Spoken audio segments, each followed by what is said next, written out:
नमस्कार, मैं हूं वंदना पांडे और आप देख रहे हैं के न्यूज इंडिया की। करेंगे शुरुआत, उससे पहले हेडलाइंस।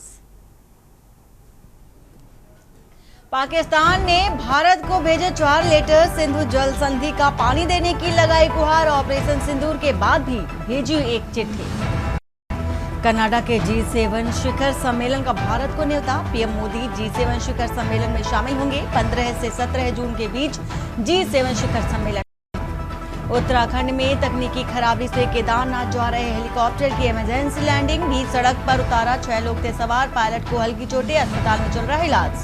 बीजापुर में 2 नक्सली ढेर, ऑटोमेटिक हथियार बरामद। नेशनल पार्क में 3 दिनों से जारी ऑपरेशन। दिल्ली में कोरोना से 5 महीने के बच्चे की मौत। ओडिशा के स्कूलों में कोविड प्रोटोकॉल लागू हुआ है। 5755 एक्टिव केस। राजस्थान समेत 7 राज्यों में फिर पड़ेगी तेज गर्मी। असम, अरुणाचल को बाढ़ से थोड़ी राहत। एमपी में 15 जून तक आएगा मानसून। आप देख रहे हैं के न्यूज, खबरों का सारथी। और इसी के साथ ही समस्तीपुर से आ रही है खबर। समस्तीपुर से बता देते हैं, जहां पर पुलिस और एसटीएफ की कार्रवाई में कामयाबी मिली है। कुख्यात सरोज सिंह अवैध हथियारों के साथ गिरफ्तार हुआ है। AK-47 INSAS राइफल समेत हथियार बरामद हुए हैं। 5 शातिर अपराधी छापेमारी में चढ़े हैं, पुलिस के हत्थे चढ़े। और इसी के साथ ही मोहद्दी नगर थाना क्षेत्र में हुई बड़ी पुलिसिया कार्रवाई। अवैध आग्नेय शास्त्र और रखने वाले गिरोह का भंडाफोड़ हुआ है। समस्तीपुर बेगूसराय के अपराधी चौक पर शिकंजा कसा और कान दर्ज कर पुलिस अग्रमी कार्रवाई भी कर रही है, आगे की कर रही है।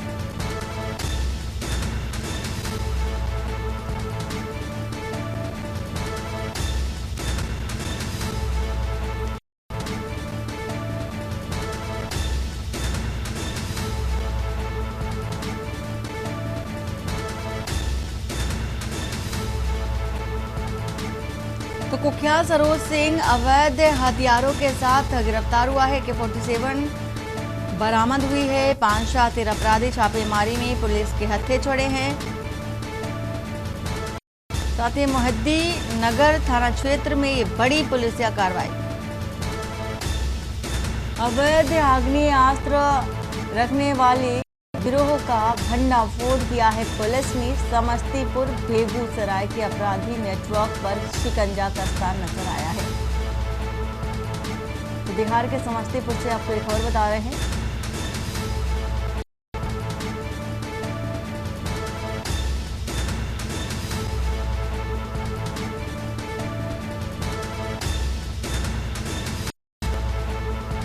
AK-47 INSAS राइफल समेत हथियार बरामद किए गए हैं। 5 शातिर अपराधी छापेमारी में पुलिस के हत्थे गए।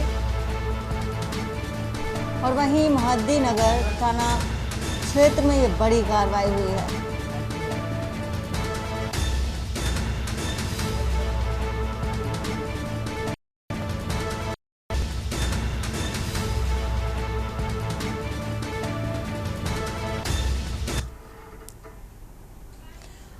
फरीदाबाद से खबर, जहां पर जिले में आज ईद उल जुहा यानी कि बकरीद का जो पर्व है पूरी अकीदत और अमन चैन के साथ मनाई जा रही है। सुबह सवेरे विभिन्न मस्जिदों में मुस्लिम समाज के लोगों ने नमाज अदा की और एक दूसरे को गले लगाकर ईद की मुबारकबाद भी दी है।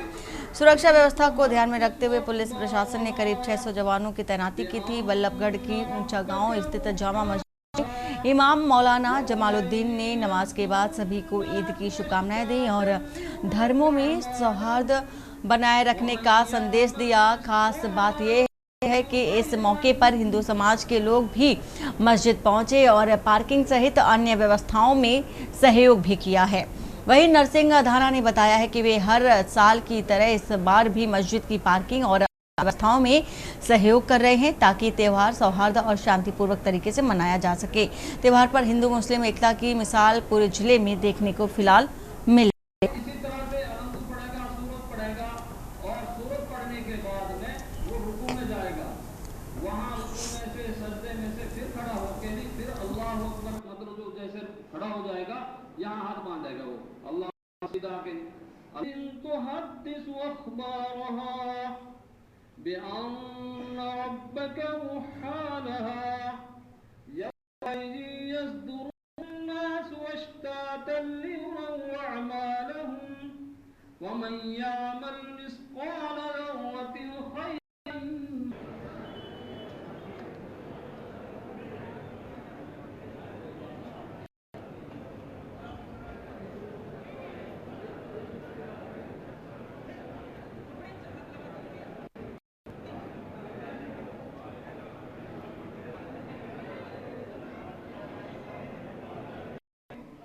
अब इसी तरह से अलम्द पढ़ेगा, सूरत पढ़ेगा। तो हमने सबसे ज़्यादा खुशी इस बात की हो रही है कि ईद उल अजहा जैसा त्यौहार जहां देश के अंदर नफरत का माहौल, छोटी बातों को लेके नहीं, आपसी भाईचारे को बिगाड़ने का सिलसिला, लेकिन उसके उलट यहाँ हो रहा है। यहाँ हमारे प्रेम सिंह अधाना जी जो इस गांव के सबसे बुजुर्ग और सबसे जिम्मेदार साथियों में से हैं, उन्होंने ये कल से ही क्लियर कर दिया था कि यहाँ मतलब जो है ऐसा कोई काम ना हो जाए जो आपस में किसी तरह के दिलों के अंदर फर्क आ जाए, मिलजुल के प्यार मोहब्बत के साथ त्यौहार को मनाया जाए। चाहे दिवाली हो, होली हो, ईद हो, बकरीद हो, ये अमन के लिए, भाईचारे के लिए, सद्भाव के लिए त्यौहार होते हैं। उसी हमारे यहाँ तो भाईचारे के साथ बड़े प्यार से मनाई जाती है जी। हाँ, सभी भाई लोग जी प्यार से मनाए। यहाँ तो अमन चैन रहता ही है हमेशा। आप हर बार कोई ना कोई जिम्मेदारी लेते हैं, आज कौन सी जिम्मेदारी आपने? हमारे तो जिम्मेदारी क्या, अपने पार्क वगैरह ये सब तो ध्यान रखते ही हैं इनकी तरह जी। और किसी भी तरह की कोई ना हो।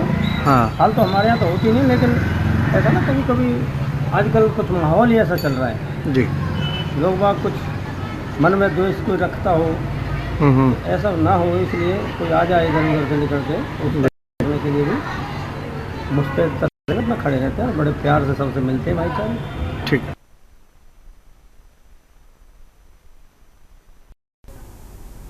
और फरीदाबाद के सेक्टर 58 इलाके में देर रात करीब 2 बजे एक सड़क हादसा हो गया। जेसीबी कंपनी से ड्यूटी खत्म कर लौट रहे कर्मचारियों की अर्टिगा कार को तेज रफ्तार हेक्टर गाड़ी ने टक्कर मार दी। टक्कर इतनी जबरदस्त थी कि अर्टिगा पलट गई और उसमें आग लग गई। हादसे में मौके पर ही 3 लोगों की मौत हो गई, जबकि 5 गंभीर रूप से घायल हो गए हैं, जिन्हें निजी अस्पताल में भर्ती कराया गया है। सूचना मिलने पर पुलिस मौके पर पहुंची है और कार में फंसे लोगों को बाहर निकाला गया है। सेक्टर 58 थाना प्रभारी विनोद कुमार के मुताबिक शवों के पोस्टमार्टम के लिए सिविल अस्पताल भिजवाया गया और मामले की जांच पड़ताल की जा रही है। वहीं मृतक पलवल और होडल क्षेत्र के निवासी बताए जा रहे हैं। पुलिस ने परिजनों को सूचना दी है और हादसे की वजह से इलाके में सनसनी भी फैली है। 2 गाड़ियों का एक्सीडेंट हुआ है, एक MG हेक्टर थी और एक अर्टिगा गाड़ी। अर्टिगा में 5 लोग सवार थे, अर्टिगा हेक्टर में 3 सवार थे। तो जैसी सूचना मिली थी पुलिस को 2-2:15 बजे के आसपास लगभग पुलिस भी मौके पहुंच गई थी और लोगों की सहायता से उन सबको हमने हॉस्पिटल पहुंचा दिया। कैसे हुआ ये सड़क हादसा? कहाँ से आ रहे थे, कहाँ जा रहे थे लोग? एक जो ये MG हेक्टर गाड़ी है ये पलवल से फरीदाबाद की तरफ आ रही थी और जो गाड़ी है ये अपने 58 की तरफ से और पलवल की तरफ क्रॉस कर रही थी। सर, जो मृतक हैं वो कहाँ के रहने वाले? मृतक इसमें 3 मृतक हैं, ये पलवल के ही हैं, तीनों पलवल के आसपास गाँव के ही। इस हादसे में कितने लोग जान गई है? अब तो जो हमारे पास सूचना है 3 व्यक्ति इसमें मृत हो चुके हैं और ड्राइवर जो है उसको चोटें लगी हैं। एक जो 5 का है वो थोड़ा ठीक है। घायल ये मान सकते हैं हेक्टर वाले भी घायल हैं, जो तीनों उसमें हेक्टर में थे, और जो इसमें ड्राइवर अर्टिगा में ड्राइवर और एक दूसरा जो आगे बैठा था वो अभी थोड़े ठीक है। और देश भर में निर्जला एकादशी के पावन अवसर पर जहां कल जगह जगह मीठे पानी के छबीले लगाए गए, वहीं आज भी इस सेवा भाव का सिलसिला जारी रहा है। शहर के 1-2 नंबर चौक पर दुकानदार भाइयों ने तपती गर्मी में राहगीरों को बोतल बंद मीठा नींबू पानी पिलाकर मानवता की मिसाल की है और दुकानदारों ने साइकिल चालकों, दोपहिया वाहन सवारों, ऑटो यात्रियों और स्कूली बच्चों तक को रोककर उन्हें ठंडा मीठा नींबू पानी पिलाया। इस सेवा कार्य में भाजपा के पूर्व जिला अध्यक्ष राज बोरा भी अन्य सेवादारों के साथ शामिल हुए।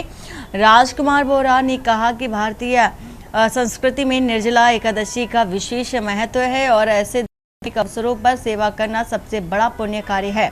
उन्होंने दुकानदार भाइयों की सराहना करते हुए कहा कि इस प्रकार के सामाजिक कार्यों में सभी को आगे आना चाहिए।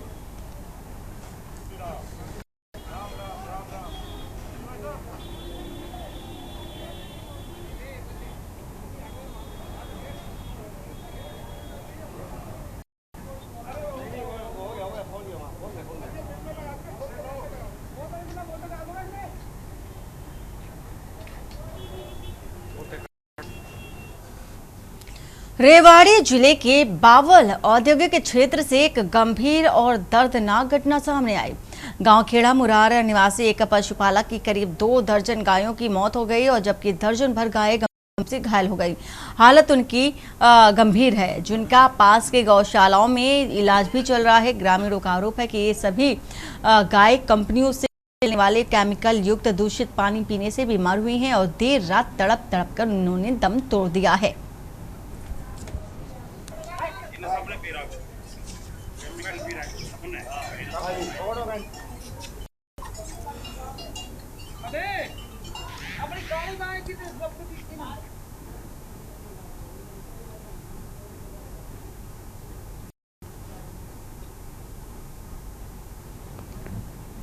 गांव के पास में कुछ कंपनियां हैं जो कि वहाँ पे केमिकल का पानी बाहर छोड़ा हुआ है। देखो, प्रशासन ने उनका सैंपल तो लिया है, अब कल पता चलेगा कौन सी कंपनी का केमिकल है, जिनसे कि कम से कम 25 गाय मृत हो चुकी है। पवन कुमार, गांव बड़ीपुर सरपंच। ये 20 से 25 गाय हैं जो ये एक कंपनियों के 5-7-10 कंपनियां हैं यहाँ हमारी बड़ीपुर पास, और ये पानी पीते हुई चल रही थी, तो गिरती हुई रोड के ऊपर बड़ीपुर गांव तक गिरती, कम से कम 25 गाय एक्सपायर हुई। हमारे गांव के गोल चक्कर के पास जो गाय खेड़ा मुरार आदमी चराते हैं और कुछ आवारा जो पशु घूमते हैं, गाय घूमती हैं, उनमें से लगभग 20-22 गाय मर चुकी हैं। गाय यहाँ कंपनियों निर्दिष्ट एरिया में है। इन कंपनियों को, ये केमिकल की कंपनियां हैं।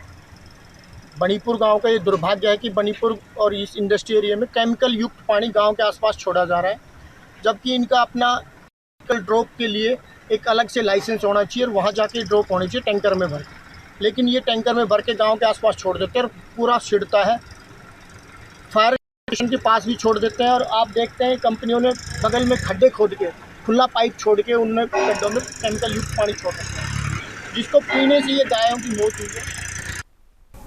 और वहीं हरियाणा में कांग्रेस ने संगठन को मजबूत करने की प्रक्रिया तेज कर दी है और इसी क्रम में एआईसीसी डेलीगेटेड विजय इंदर सिंगला आज अंबाला पहुंचे और पार्टी कार्यकर्ताओं के साथ संगठन को लेकर अहम बैठक की। सिंगला ने बताया कि कांग्रेस हाईकमान के निर्देशानुसार 1 महीने के भीतर अंबाला शहर, कैंट और ग्रामीण क्षेत्र के नए जिला अध्यक्षों की नियुक्ति की जाएगी। उन्होंने माना कि गुटबाजी के चलते पार्टी को बीते चुनाव हार का सामना करना पड़ा और लेकिन अब संगठन को फिर से मजबूत किया जाएगा। सिंगला के देखा जा रहा है कि सिंगला ने कहा कि ब्लॉक, मंडल और जिला स्तर पर नई जिम्मेदारियों का बंटवारा किया और मेहनती कार्यकर्ताओं को संगठन में उचित स्थान भी मिलेगा, ऐसा सिंगला का कहना है।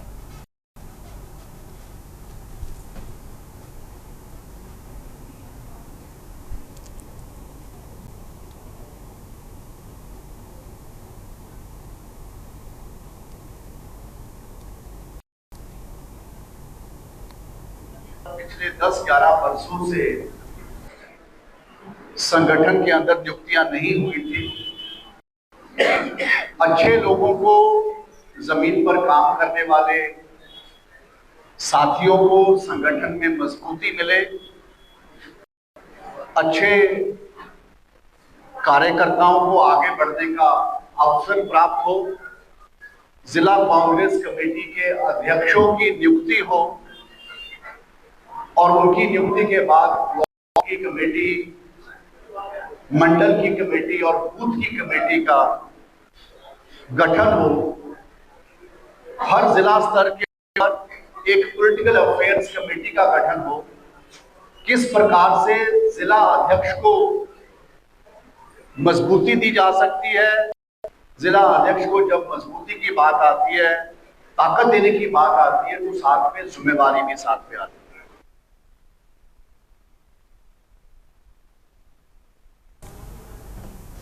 और भिंड से है जहां पर NH 719 पर दर्दनाक सड़क हादसा हुआ। कंटेनर की टक्कर से बाइक सवार युवक की मौत हो गई। हाईवे पर खुदी सड़क बनी हादसे के टोल प्लाजा की लापरवाही सामने आई है और 2 युवक घायल हुए हैं। जिला अस्पताल में उनका इलाज चल रहा है। वहीं आक्रोशित परिजनों ने जाम भी लगा दिया। मुआवजा और नौकरी की भी मांग करते नजर आए हैं। साथ ही 3 घंटे से जाम पुलिस मौके पर तैनात रही है। ये दर्दनाक सड़क हादसा हुआ है। तस्वीर आपको दिखा रहे हैं। परिजनों का रो रो करके बुरा हाल है। तो 3 घंटे तक जाम लगा रहा। आक्रोशित परिजनों ने जाम लगाया। पुलिस भी मौके पर पहुंची। भिंड से एक खबर 719 नेशनल हाईवे 719 की यह घटना। कंटेनर की टक्कर से बाइक सवार युवक की मौत हो गई। तो हाईवे पर खुदी सड़क बनी हादसे की वजह टोल प्लाजा की लापरवाही सामने आई और 2 युवक घायल हैं। जिला अस्पताल में उनका इलाज भी चल रहा है।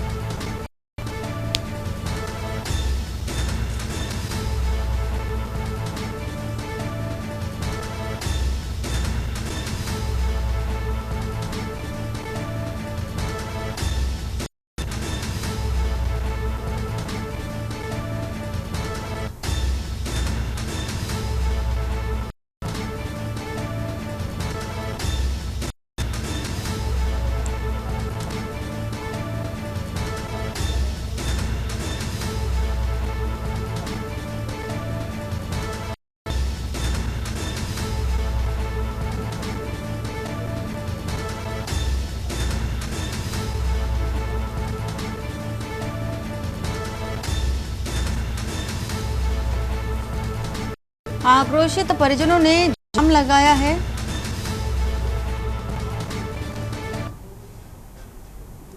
और सिवनी जिले के छपरा में सीएम राय स्कूल की नई बिल्डिंग लगभग पूरी हो चुकी है। आज कलेक्टर संस्कृति जैन ने इस आधुनिक स्कूल भवन का निरीक्षण किया। उन्होंने लोगों से सरकारी स्कूलों में डेस्क दान करने की खास अपील भी की। कलेक्टर ने बताया कि जिले के सरकारी स्कूलों में लगभग 20,000 डेस्क की जरूरत है और इस अपील के बाद अब तक 8,000 डेस्क बन रही है और 3,000 से अधिक डेस्क स्कूलों तक पहुंच चुकी है। इस पहल से शिक्षा के बेहतरीन माहौल को मजबूत करने में मदद भी मिलेगी।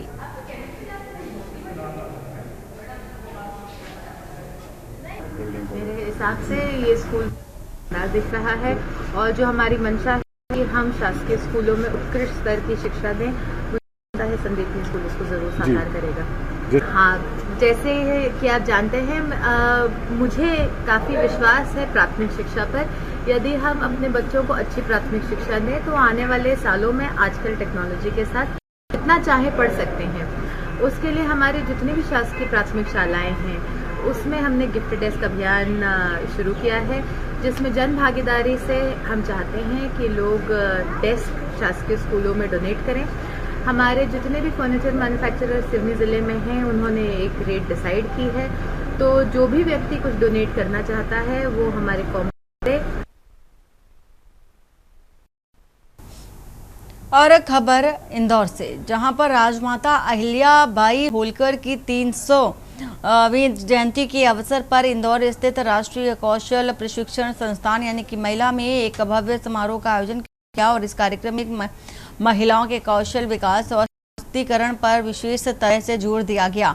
इस मौके पर केंद्रीय कौशल विकास और उद्यमशीलता राज्य मंत्री स्वतंत्र प्रभार जयंत चौधरी का संदेश पढ़ा गया, जिसमें उन्होंने राजमाता की विरासत को सेवा और महिला सशक्तिकरण का प्रतीक बताया। इंदौर सांसद शंकर लालवानी ने राजमाता के जीवन को नारी गरिमा का प्रेरक उदाहरण कहा। महानिदेशक श्रीमती त्रिशूलजीत सेठी ने कहा कि राजमाता की जयंती पर महिला कौशल संस्थान में यह आयोजन अत्यंत प्रतीकात्मक है। कार्यक्रम में एक कौशल प्रदर्शनी भी लगाई गई, जिसमें महिलाओं द्वारा बनाए गए उत्पादों को प्रदर्शित किया गया। कार्यक्रम में PMKVI, NSDC, NSTI और स्किल इंडिया डिजिटल हब जैसी योजनाओं के जरिए महिलाओं को आगे बढ़ाने के मंत्रालय के संकल्प को दोहराया गया।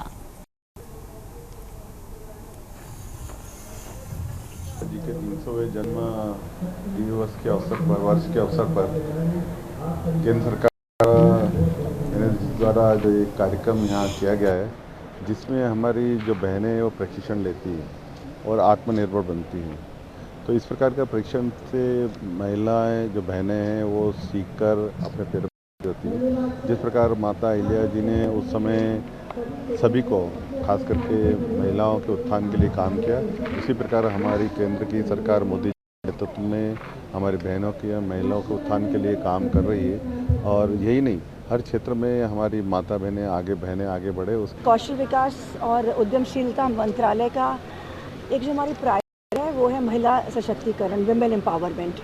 हम ये विश्वास करते हैं कि अगर किसी देश की महिलाएं, जो कि 50% पॉपुलेशन है, जब तक वो आगे नहीं बढ़ेगी कोई देश नहीं बढ़ पाएगा आगे। इसलिए हम पूरी कोशिश करते हैं कि हर तरफ से, चाहे वो स्किल हो, चाहे वो उद्यमशीलता हो, उससे महिलाएं आगे बढ़ें। हमारे जो STIs में और ITIs में जो इंडस्ट्रियल ट्रेनिंग इंस्टीट्यूट्स हैं, उसमें हमारी आज तक कुछ मेल डोमिनेटेड ट्रेड्स चल रही हैं, जैसे वेल्डर, फिटर। हम इनकरेज करते हैं विमेन को, लड़कियों को, कि वो आके जो मेल डोमिनेटेड ट्रेड्स काम करें। ट्रेनिंग का मुझे जानकारी सोशल मीडिया के माध्यम से पता चला और ये ट्रेनिंग लेने के बाद मुझे बहुत सारी जानकारी मिली, जैसे बैंकिंग के बारे में जानकारी मिली, उद्योग के बारे में जानकारी मिली। इसके बाद फिर मैंने लोन अप्लाई किया। कितने समय पहले ट्रेनिंग ली और कहाँ करी? 15 दिन की ट्रेनिंग की मैहर में EDP की 15 दिन की संकल्प के माध्यम से। फिर मैंने SHG बनाया। के बाद फिर मैंने स्वयं रोजगार किया और जो मेरे साथ 200 महिलाएं जुड़ी हुई हैं उन्हें भी छोटे छोटे यूनिट लगाने का काम किया। जबलपुर के तिलवारा थाना अंतर्गत एक रसूखदार महिला की प्रताड़ना व पैसों की मांग से प्रताड़ित होकर एक महिला ने जहर खा लिया, जिसे उपचारार्थ मेडिकल कॉलेज अस्पताल में भर्ती किया। प्रकरण में पुलिस ने अभी तक कोई कार्रवाई नहीं की है। घटना की जानकारी होते ही पीड़िता की छोटी बहन पिंकी सोंधिया ने बताया है कि मोतीलाल नेहरू वार्ड के पूर्व पार्षद ताहिर अली की साली शाइना खान निवासी गार्डन गोहलपुर के संपर्क में उसके जीजा देवेंद्र सोंधिया मादक पदार्थों के कार्य में लिप्त हो गए थे। शाइना द्वारा अपने जीजा ताहिर के रसूख के दम पर देवेंद्र से 5 लाख रुपए ले लिए, जिसका ऑनलाइन पेमेंट का रिकॉर्ड भी है। पिंकी ने बताया कि उसके जीजा से पुनः 5 लाख की मांग की गई। नहीं देने पर 8 से 10 लोग, जिसमें से महिला भी शामिल थे, 4 जून की रात में उसके घर दुर्गा मंदिर के पास भैरव नगर पावर हाउस के आगे मेडिकल पहुंचे और पूर्व पार्षद का रसूख बताते हुए धमकाया, जिससे क्षुब्ध होकर देवेंद्र की पत्नी रेखा सोंधिया ने जहर खाकर आत्महत्या करने की कोशिश की।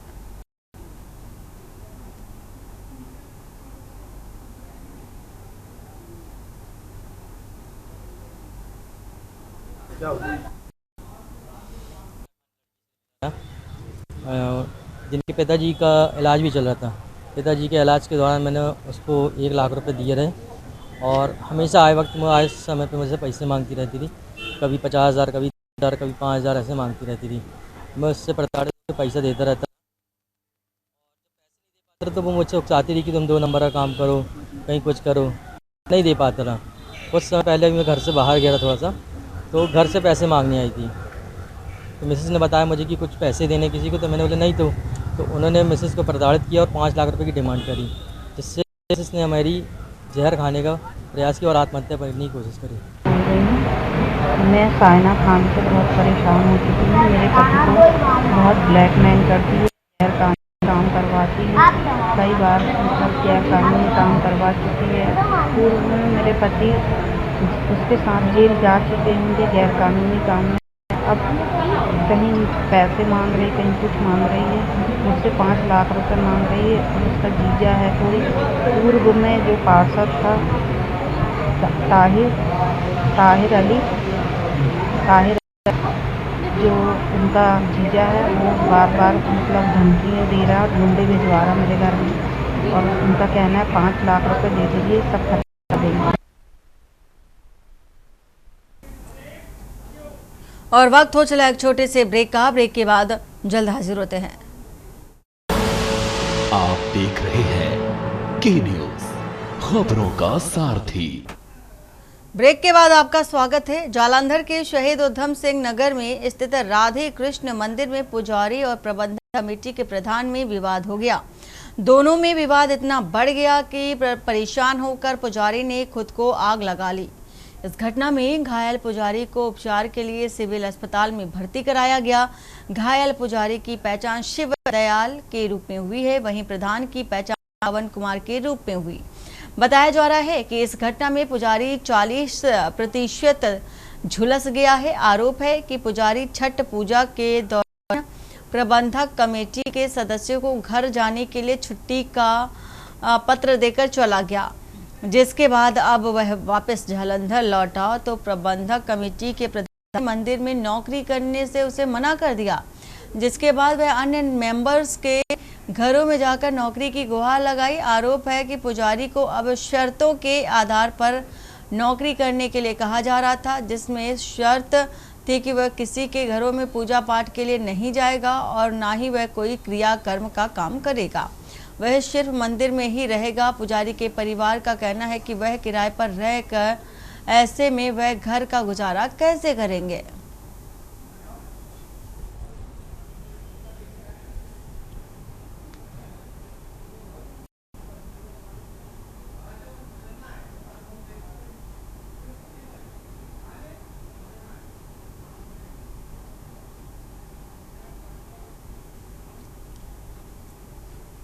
और जीरकपुर के वीआईपी रोड पर स्थित मोबाइल शॉप फोन जोन में हुई चोरी की घटना का पुलिस ने खुलासा कर दिया है।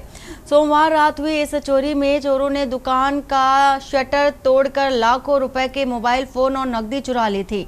पुलिस ने जांच के दौरान एक गांव के नजदीक झुग्गियों में रहने वाले प्रवासी लोगों को संदेह के आधार पकड़ लिया।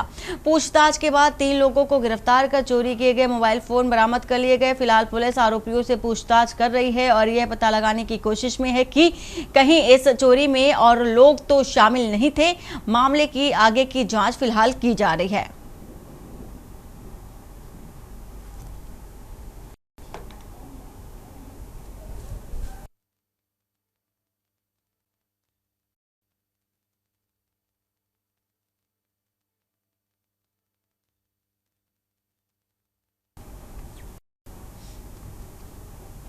और वहीं लखनऊ में सीएम योगी की समीक्षा बैठक और व्यापार कर विभाग की समीक्षा बैठक अब करेंगे सीएम योगी आदित्यनाथ। उत्तर प्रदेश से आपको ये खबर बता रहे हैं, व्यापार कर विभाग की समीक्षा बैठक करेंगे सीएम योगी आदित्यनाथ। शाम 6 बजे व्यापार कर विभाग की समीक्षा बैठक होगी। समीक्षा बैठक 5 कालीदास मार्ग मुख्यमंत्री आवास पर की जानी है। तो यूपी के लखनऊ से आपको एक खबर बता रहे हैं, सीएम योगी 6 बजे समीक्षा बैठक करेंगे। व्यापार कर विभाग के साथ ये महत्वपूर्ण बैठक होने जा रही है और समय होगा शाम के 6 बजे। तो 5 कालीदास मार्ग पर मुख्यमंत्री आवास पर ये समीक्षा बैठक होगी।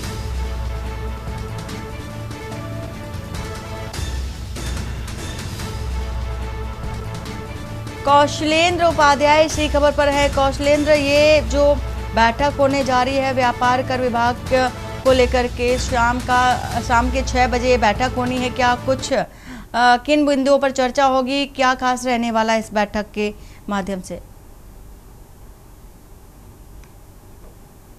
अफसरों के साथ तमाम और जो मुद्दे हैं, जैसे जो व्यापारियों की जो कमी जो लगती है, जहां व्यापारी परेशान होते हैं, जो नाराज होते हैं, उनको लेके बैठक की जाएगी। और जो राज्य से कर जो वसूली की जाती है, वो जो रेवेन्यू में सीधा उत्तर प्रदेश सरकार को फायदा मिलता है, चाहे वो जो है जीएसटी के माध्यम से हो या स्टेट जीएसटी के माध्यम से हो, तो इन सब चीजों को लेकर तमाम में जो बात होगी कि आखिर राज्य कर विभाग क्या कर रहा है, व्यापार को लेकर जो व्यापारियों की जो समस्याएं हैं, उनको अगर जो है कोई फार्म भरने में दिक्कत हो रही है, चाहे उनका जो भी मामला हो, या व्यापार में जो कठिनाई आ रही है उसको लेके अफसरों को पूरा निर्देशन देंगे और जब तक हुए कार्य को लेकर भी पूरी समीक्षा करेंगे।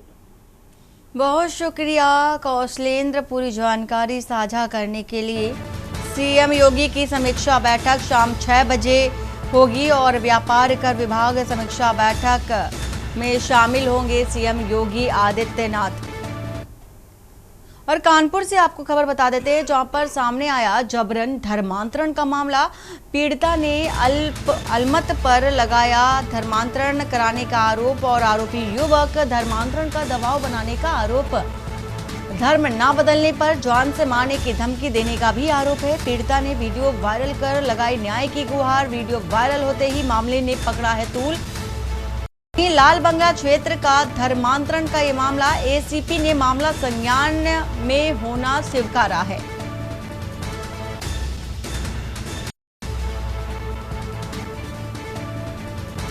तो वीडियो वायरल होने के बाद देखा जा रहा है लाल बंगला क्षेत्र का धर्मांतरण का ये मामला।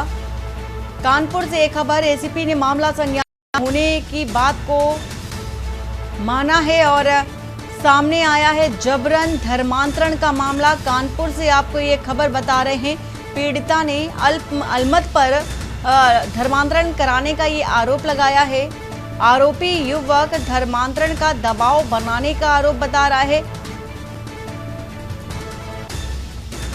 सारिका गुप्ता इसी खबर पर है। सारिका, जिस तरह से देखा जा रहा है जबरन धर्मांतरण का ये मामला है और संज्ञान में था जिम्मेदार अधिकारी के पास, अब क्या कार्रवाई की है? देखिए वंदना, मैं बता दूं जिस तरीके से कानपुर में धर्मांतरण के जो मामले हैं वो लगातार तेजी से सामने आ रहे हैं और पुलिस भी एक्शन में दिखाई दे रही है। धर्मांतरण के FIR दर्ज करी जा रही है, आरोपियों की गिरफ्तारी करी जा रही है और उसके साथ साथ जो महिलाएं हैं या जो फिर FIR करा रही हैं उनमें भी जागरूकता फैलाई जा रही है। अब जो मामला आया है, हालांकि 2 दिन पहले रावतपुर में भी एक युवती के साथ धर्मांतरण का सामने आया था और उसके बाद अब जो है लाल बंगला क्षेत्र में रहने वाली एक पीड़िता है, उसने खुद धर्मांतरण के इस मामले पर सोशल मीडिया पर अपना एक वीडियो डाला। वीडियो से ही उसने न्याय की गुहार लगाई है। सोशल मीडिया पर काफी तेजी से वीडियो वायरल हुआ और वायरल होने के बाद कहीं न कहीं कानपुर में चकेरी के एसीपी हैं, उनके पास ये वीडियो पहुंचा और उन्होंने तत्काल इस पर एक्शन लेते हुए कहा कि धर्मांतरण का पूरा मामला है उनकी संज्ञान में आ चुका है और अब वो इस पीड़ित महिला से बातचीत कर FIR दर्ज करेंगे और अलमत नाम का जो व्यक्ति है उसकी गिरफ्तारी कर आगे की कार्रवाई करी। बहुत शुक्रिया सारिका पूरी जानकारी देने के लिए। फिलहाल कानपुर से एक खबर बता रहे हैं जहां पर आरोपी युवक धर्मांतरण का दबाव बनाने का आरोप लगा रहा था। का एक लड़का है जो मुझे इतने दिनों से परेशान कर रहा है कि तुम मुस्लिम धर्म में कन्वर्ट हो जाओ वरना मैं तुम्हारे घर परिवार को सबको मार दूंगा, रातों रात तुम्हारे घर में इतनी गोली बम चलाऊंगा कि रातों रात तुम्हारा घर पूरा बर्बाद हो जाएगा। मुझे बीच सड़क पे छेड़ता है, मेरा हाथ मोड़ता है, रोज़ मेरे घर के बाहर खड़ा होकर के तमाशा करता है गली के बाहर आकर के कि मुझसे शादी कर लो, मेरे साथ निकाह पढ़। और मेरी एक फ्रेंड है अक्षा नाम की जिससे मेरी 2 दिन से बात हो रही थी, मुझे पता नहीं था कि अल्तमश उसका बॉयफ्रेंड है। उसने कॉन्फ्रेंस लिया और अल्तमश मुझे बहुत गंदी गंदी गालियाँ देने लगा। उसके बाद मैंने बोला कि मैं पुलिस कंप्लेन करूँगी, तो उसने बोला कि हाँ जाओ, तुम्हें जो करता बने तुम वो कर लो, मेरा कोई कुछ बिगाड़ नहीं पाएगा। मीडिया पर एक छात्रा का वीडियो वायरल हो रहा है जिसमें उन्होंने एक व्यक्ति पर छेड़खानी का आरोप लगाया है। इस संबंध में छात्रा से संपर्क कर तहरीर ले ली गई है और अभियोग पंजीकृत किया जा रहा है। साथ ही साथ आरोपी की तलाश की जा रही है। और सीतापुर से आ रही है खबर जहां पर मेडिकल स्टोर की आड़ में डिलीवरी सेंटर का खुलासा हुआ है। सीतापुर से ये खबर आपको अप्रशिक्षित दाई द्वारा प्रसव का वीडियो वायरल हुआ। मेडिकल संचालक ने वीडियो बनाया, सोशल मीडिया पर हड़कंप मचा हुआ है। स्वास्थ्य विभाग ने 1 दिन पहले ही नोटिस भेजा था। लहरपुर के मेहंदीपुरवा गांव में अवैध प्रसव वीडियो में दिखा। इंजेक्शन और नवजात को थामी युवती गौरिया और इंदिरा नगर में भी सक्रिय हैं अवैध डिलीवरी सेंटर। प्रशासन से कार्रवाई की उठी है मांग। जांच की उम्मीद फिलहाल जताई जा रही है। 86% की लापरवाही भी सामने आई। अवैध क्लिनिकों और अप्रशिक्षित दाइयों पर भी कब लगाम लगेगी, ये बड़ा और अहम सवाल है। तो खबर सीतापुर से आपको बता रहे हैं, गौरिया और इंदिरा नगर में अवैध डिलीवरी सेंटर पूरी तरह से सक्रिय हैं। प्रशासन से कार्रवाई की मांग उठी है। उम्मीद जताई जा रही है कि इस पर कार्रवाई होगी और इसे सख्ती से लिया जाएगा। सियासी परसेंडी क्षेत्र की ये बड़ी लापरवाही। सीतापुर से आपको ये खबर बता रहे हैं, अबरार अली इसी खबर पर हैं। अबरार, जिस तरह से देखा जा रहा है कि जो डिलीवरी जा रही है, एक दाई के माध्यम से डिलीवरी कराई जा रही है, जान को जोखिम में डाल करके ये देखा जा सकता है, प्रसूता की जान को जोखिम में डालकर डिलीवरी कराई जा रही है। अभी तक अगर कार्रवाई कर ले, जब मामला सामने आया है, संज्ञान में आने के बाद किस तरह की कार्रवाई देखी जा रही है इस समय? जी, आपको बताना चाहूंगा सीतापुर के लहरपुर थाना क्षेत्र का मामला है और परसेंडी जो सीएससी सामुदायिक स्वास्थ्य केंद्र था उसके क्षेत्र में आता है। तो कहीं ना जब से वीडियो वायरल हुआ है तब से जो है पूरा हड़कंप मचा है स्वास्थ्य विभाग में। लेकिन वीडियो में साफ तौर पर देखा जा रहा है कि जो अशिक्षित जो दाई होती हैं और वो भी लगभग कम उम्र के हैं लड़कियां, और उसके द्वारा ये डिलीवरी कराई जाती है, जिसका वीडियो मेडिकल स्टोर संचालक द्वारा खुद वायरल किया गया है या किसी ने कर दिया है। इसको लेकर जो है जब वीडियो वायरल हुआ इसके बाद से स्वास्थ्य विभाग में हड़कंप मचा हुआ है। लेकिन लगातार स्वास्थ्य विभाग दावे करता है कि ऐसे जो है अस्पताल हैं वो संचालित नहीं हो रहे हैं, लेकिन ऐसा नहीं होता है। जहां पर मेडिकल स्टोर है और उसके बाद उसी के पीछे ये भी बताया जा रहा है कि वहां पर आगे मैकेनिक की दुकान है, वहीं पर पीछे से ये पूरे मरीजों को भर्ती किया जाता है और वहीं पर ये ऐसा जो डिलीवरी है वो कराई जा रही है। तो कहीं ना कहीं सवालिया निशान खड़े होते हैं कि आखिर स्वास्थ्य विभाग के नाक के नीचे ऐसे खेल चलते रहते हैं और उसके बावजूद भी स्वास्थ्य विभाग को भनक तक नहीं लगती है, और वो भी जब वायरल हो जाता है तब जाकर मामला संज्ञान में लिया जाता है। तो कहीं ना कहीं स्वास्थ्य विभाग पर इस पर सवालिया निशान खड़े होते हैं, क्योंकि उनके मिली भगत होती है। जो सामुदायिक स्वास्थ्य केंद्र है, जो पड़ोस जो सीएससी अधीक्षक है, उनसे मिली भगत होती है, जिसके चलते ऐसे मेडिकल स्टोर से अवैध जो अस्पताल है वो संचालित होते रहे हैं। जी बिल्कुल अबरार, और तस्वीरों में देखा जा सकता है कि जो दाई हैं वो कराती नजर आ रही हैं, पूरी तरह से अप्रशिक्षित ये दाई, चूंकि जान तो जोखिम में डाली जा रही है एक प्रसूता की। लेकिन इससे बड़ा सवाल ये है कि ये सेंटर संचालित किया जा रहा है, कब से इस सेंटर में ये काम चल रहा था और अब तक प्रशासनिक तौर पर इस पर निगाह क्यों नहीं पहुंची?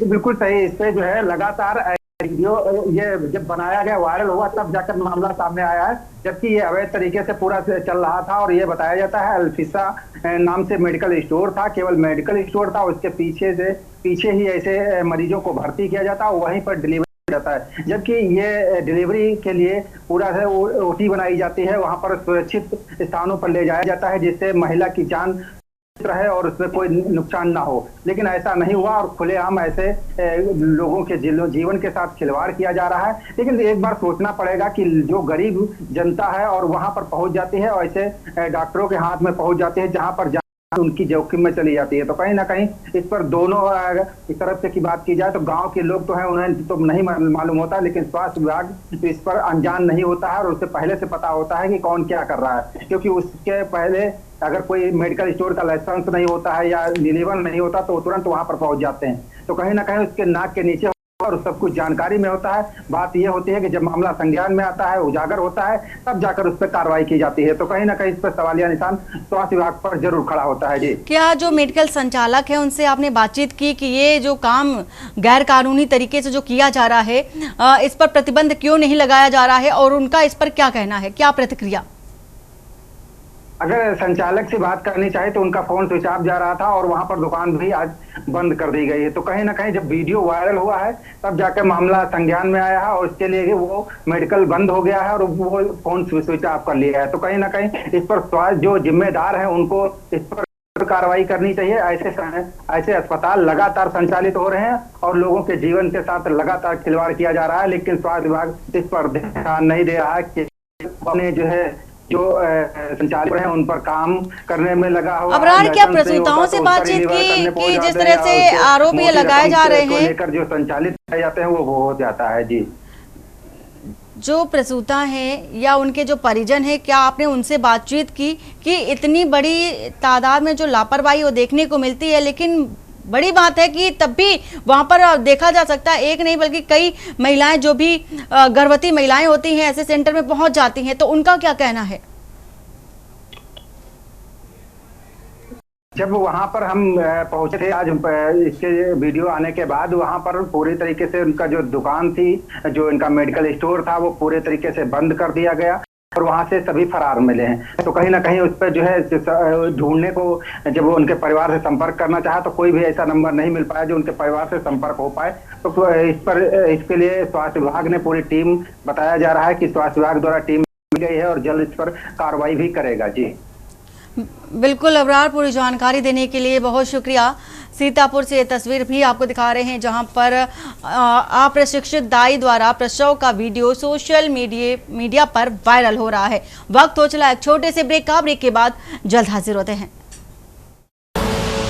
आप देख रहे हैं के न्यूज़, खबर का सारथी।